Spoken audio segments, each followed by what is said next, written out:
Manish prime ടൈമിലേക്ക് സ്വാഗതം. മനീഷ്, എന്തായാലും ഈ പ്രശ്നം പരിഹരിക്കാൻ സുരേഷ് ഗോപിയുടെ തലത്തിൽ തന്നെ കാര്യമായി ഇടപെട്ടു. രാവിലെ ചർച്ച നടന്നു. എന്തായാലും കേന്ദ്രവുമായി ബന്ധപ്പെട്ട പ്രശ്നത്തിന് പരിഹാരമായി. അവിടെ ശസ്ത്രക്രിയകൾ പുനരാരംഭിച്ചു എന്നുള്ള സന്തോഷകരമായ വാർത്തയും വരുന്ന രോഗികൾക്കെല്ലാം ഷെഡ്യൂൾ ചെയ്ത പ്രകാരം ശസ്ത്രക്രിയകൾ കിട്ടും എന്നുള്ള അഭിപ്രായം കൂടി കേട്ടു. സന്തോഷം.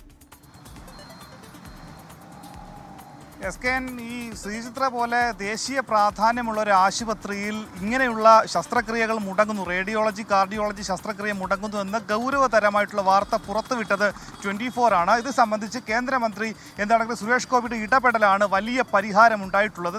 ഇപ്പോൾ നിലവിൽ ഈ ശ്രീചിത്ര ആശുപത്രിയിൽ അവിടെ ഫാർമസി ഡയറക്റ്റ് ഇല്ല. പക്ഷേ തിരുവനന്തപുരം മെഡിക്കൽ കോളേജിലെ ഫാർമസിയിൽ നിന്നായിരിക്കും ഉപകരണങ്ങൾ ഇവിടേക്ക് എത്തിച്ച് ഈ പ്രശ്നപരിഹാരം ഉണ്ടാക്കുന്നത്. ചില ദിവസങ്ങളായി ഏതാനും ചില ശസ്ത്രക്രിയകൾ മുടങ്ങിയിട്ടുണ്ട് എന്നുള്ള ആരോപണമുണ്ട്. പക്ഷേ മുടങ്ങിയ ശസ്ത്രക്രിയകൾ ഏതൊക്കെയാണ് എന്ന തരത്തിലുള്ള കണക്കുകൾ ഇതുവരെയും പുറത്തു വന്നിട്ടില്ല.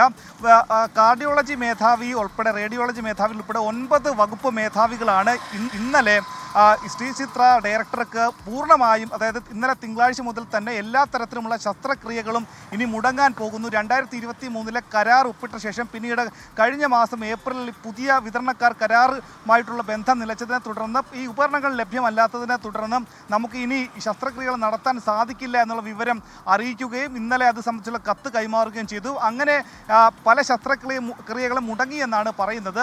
അങ്ങനെയെങ്കിൽ അത്തരത്തിലുള്ള ശസ്ത്രക്രിയ മുടങ്ങിയായിട്ടുള്ള ആളുകളുടെ ഒക്കെ തന്നെ ശസ്ത്രക്രിയ ഉടൻ തന്നെ നടത്തും. ഇന്ന് അങ്ങനെ മുടങ്ങിയിട്ടുള്ള 6 ശസ്ത്രക്രിയകൾ തന്നെ നടത്തിയിട്ടുണ്ട്.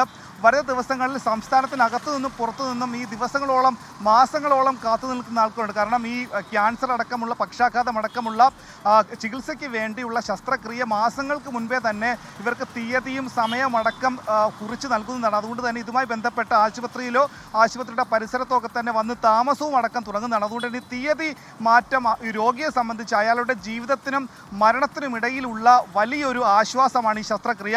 അതിനിടയിലാണ് ഈ ശസ്ത്രക്രിയ മാറ്റിവെക്കുന്ന സംഭവം അയാളെ മരണത്തിലേക്കടക്കം കൊണ്ടുപോകും. അതുകൊണ്ട് ഇത്തരം രോഗികൾക്ക് ഈ ഒരു വാർത്ത വലിയ ആശ്വാസമാണ്. നിലവിൽ ഈ അമൃത് ഫാർമസി ശ്രീചിത്രയിലില്ല. പകരം തിരുവനന്തപുരത്തെ യൂണിറ്റിൽ നിന്നും, തിരുവനന്തപുരം മെഡിക്കൽ കോളേജിലെ യൂണിറ്റിൽ നിന്നും അങ്ങോട്ടേക്ക് എത്തിക്കും. ഒരാഴ്ചക്കുള്ളിൽ തന്നെ പുതിയ യൂണിറ്റ് അവിടെ തുടങ്ങി അവിടെ നിന്ന് നേരിട്ട് എത്തിക്കാനുള്ള സംവിധാനം ഉണ്ടാക്കും. പക്ഷേ ഒരു ആശങ്ക, ഈ ഫാർമസി വഴി എത്തിക്കുന്ന സമയത്ത്, അമൃത് ഫാർമസി വഴി എത്തിക്കുന്ന സമയത്ത് ഈ ഇൻഷുറൻസ് പരിരക്ഷ ഇല്ലാത്ത രോഗികൾക്ക് അത് നിരക്ക് കൂട്ടുമെന്നുള്ളൊരു ആരോപണമുണ്ട്. പക്ഷേ അതിന് സ്ഥിരീകരണം ഉണ്ടായിട്ടില്ല. ഏതൊക്കെ തരത്തിലായിരിക്കും ഇതിന് നിരക്ക് വർധന ഉണ്ടാവുക? നേരത്തെ തന്നെ സുരേഷ് ഗോപി പറഞ്ഞതുപോലെ ഈ ജിം പോർട്ടൽ വഴിയുള്ള കേന്ദ്ര സർക്കാരിൻ്റെ ഒരു തീരുമാനം, അത് 100% അല്ലെങ്കിൽ 85%ഓളവും ഇന്ത്യൻ നിർമ്മിത ഉപകരണങ്ങൾ വേണമെന്നുള്ളൊരു മാനദണ്ഡം വയ്ക്കുന്നതാണ് പല ഉപകരണങ്ങളും നേരിട്ട് വാങ്ങാൻ ശ്രീചിത്രയ്ക്ക് കഴിയാത്തത്. പക്ഷേ കരാറുകാർ മുഖേന വാങ്ങുമ്പോൾ പല ഉപകരണങ്ങളും നിരക്ക് കുറവ് എന്ന രീതിയിൽ കിട്ടും. പക്ഷേ ഈ അമൃത് ഫാർമസി ആണെങ്കിൽ കൂടി ഇതേ കരാറുകാരുടെ വഴി വാങ്ങി വരുമ്പോൾ അതിന് നിരക്ക് കൂടാനുള്ള സാധ്യത ഉണ്ടെന്ന് പറയുന്നുണ്ടെങ്കിൽ കൂടി അതിൻ്റെ കാര്യങ്ങൾ വിശദമാക്കേണ്ടത് അധികൃതരാണ്. എന്തെങ്കിലും ഈ ശസ്ത്രക്രിയകളൊന്നും മുടങ്ങുകയില്ല. ഇനി മുടങ്ങിയിട്ടുള്ളതിൻ്റെയൊക്കെ തന്നെ തീയതി അടക്കം കുറിച്ച് നൽകിയിട്ടുണ്ട്, ഈ രോഗികൾക്ക് കുറിച്ച് നൽകിയിട്ടുണ്ട്. എത്രയും വേഗം അത്തരത്തിലുള്ള ശസ്ത്രക്രിയകൾ പുനരാരംഭിക്കും.